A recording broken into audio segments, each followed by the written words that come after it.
When our little girl was born, we got a Subaru. It's where she said her first word, No.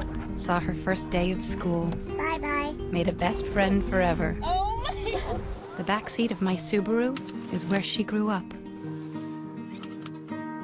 What? The 2015 Subaru Forester. What? Built to be there for your family.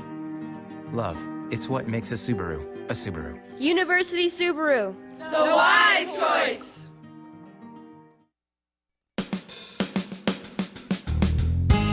Good morning and welcome to Radio Friends on Wednesday, April the 27th. I have with us today retired professor from the University of Missouri, Mel Zelenak. Hi, Good to Paul. have you here, Mel. I had to put my jacket on. You had to put your sweater on. Yeah. It's cold in here. Yeah. Such a beautiful day out. Consumer and travel tips. Today, are we doing consumer or are we doing travel? We're going to do consumer, but if you want to talk about travel, just bring it up and we can talk about travel as well. But we are going to talk about consumer Now, tips. last time you were on, we talked about a new book. Yeah, and I had not read it at that point in time. I had heard about it. You had heard about it. Well, I heard about it on Morning Edition on KBIA. Mm-hmm. They were on. They were doing a story on a book called The Index Card. Uh-huh. And you read the book already now, I've read right? the book. And the author was talking about that everything you need to know about, or everything you need to do financially with your future, you put on an index card. Yes. And I thought, as I thought about it, I read the book, and it's great advice, and we will get to a few of his tips. He has 10 tips on these index cards. I thought everything I know I could put on a sticky. One of those sticky notes. Yes, and I have it right here. Okay. Here it is. So let's talk briefly about this. We'll talk briefly today about the Harold Pollack book, The Index Card. Okay. But I think you'll see they're very, very similar. I developed this when I was thinking about my classes and what I really taught my students in virtually every class that I taught in the financial planning department. I taught consumer economics, I taught consumer protection, and I taught real estate. Those were the three areas I taught in. But in each class, I tried to commingle some of these three ideas. One is obtain consumer skills by devoting an hour or two a week to researching consumer topics.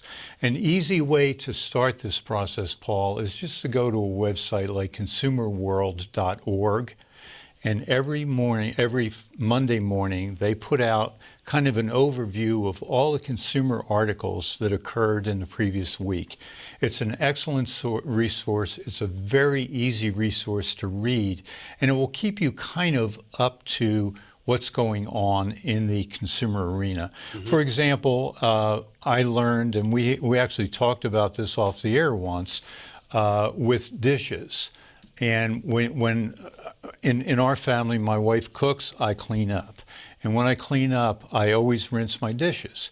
Mm-hmm. And I think we talked about that at some point in time, and you said you do too. Yeah, I rinse the dishes. But they're saying you don't need to, if you got a dishwasher, you don't need to rinse the dishes. Not only you don't need to do it, it's counterproductive to do it, according to Consumer Reports. Why is it counterproductive? Because the newer dishwashers, and Consumer Reports said 5 years or younger, if you will, have a mechanism in them typically. Yeah, they've got a food, it's called a food grinder. It's got a food grinder because I had to have a new one installed about a year or so ago, and they're telling me, well, you don't need to rinse the dishes because this has got like a built-in garbage disposal, and it grinds the particles and flushes it down. And additionally, there's mechanisms in there that if you wash the dishes, they're going to think it's a light load. The memory's going to think it's a light load, and the wash will not be as extensive as some of the others, again, according to Consumer Reports. Mm-hmm. Now, I read that in Consumer World, and then I picked up Consumer Reports. And by the way, Consumer Reports is available in the public library, and you can get it online from there. You just have to sign up for it, and it's free of charge. When you talk about dishwashers, it's amazing. And this is not, the one I put in is not top-of-the-line dishwasher. But it has the newer ones have the water sensing device to know how many dishes you have in it, and it'll run a little bit of water, it'll start, then it'll stop again. So, oh no, wait, there's a few more dishes in there. I need to put a little bit more water in. So it only puts the amount of water that is needed. Yeah, amazing. And they don't leak like they used to and so forth. Another point that I make here is buy well-defined, diversified Vanguard index funds is what I say. Now, he says, Pollack says, buy diversified, not Vanguard funds, buy diversified index funds. It's a great tip, but to me it's a little bit vague. And if you buy index funds from the wrong party, you're still going to pay a lot in fees. Now, the fees have been in the news a lot lately regarding the fiduciary relationship that you should have with your investment counselor, and a new law has been signed by the president. Okay. That was, is it 2 years from a year or 2 years from now? Paul, I don't know. I mean, I know about the law. Yeah, I think it's being phased in, and I'm not sure if it's a year or a year and a half or 2 years, but the law is being phased in. But that only applies to retirement funds. It does not apply to the run-of-the-mill investing that you do with your local stockbroker, your local financial planner, or whatever. Keep in mind that because somebody has a designation, for example, if somebody has a designation of Certified Financial Planner, CFP, when I taught at the university, we used to have a major program that would prepare for the CFP exam. And that all sounds well and good, and there's kind of an ad out now that's put out by CFPs that kind of suggest that they have the highest standard. Now, I don't know what that term means, other than it does not mean that they have a fiduciary relationship with you.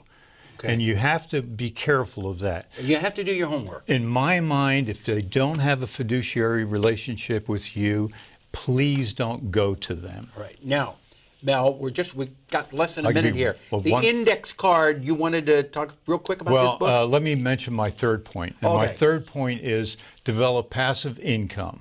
And passive income is simply, the best way to describe it is every second of the day you're making money.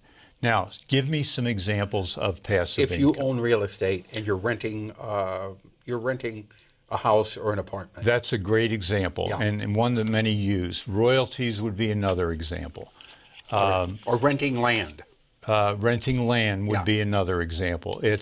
You're not doing anything physically for it, but the money continues to come in. Yeah. And my point in classes and my point here is make it a family affair. And when I say a family affair, the husband and wife and the kids should be actively involved with the consumer economics in the home. Okay. Very important to do so. We're out of time, Mel. As always, thank you for coming by. If people want more information, I keep getting emails about you, wanting to know how to get in touch with you. The best way is? Mel's Cruises at charter.net, and Mel's is M-E-L-S. Mel's Cruises, charter.net. He'll respond to you. All right. Out of time for today. Tomorrow, Salvation Army and Dance Arts. We'll see you. Thank you so much for listening.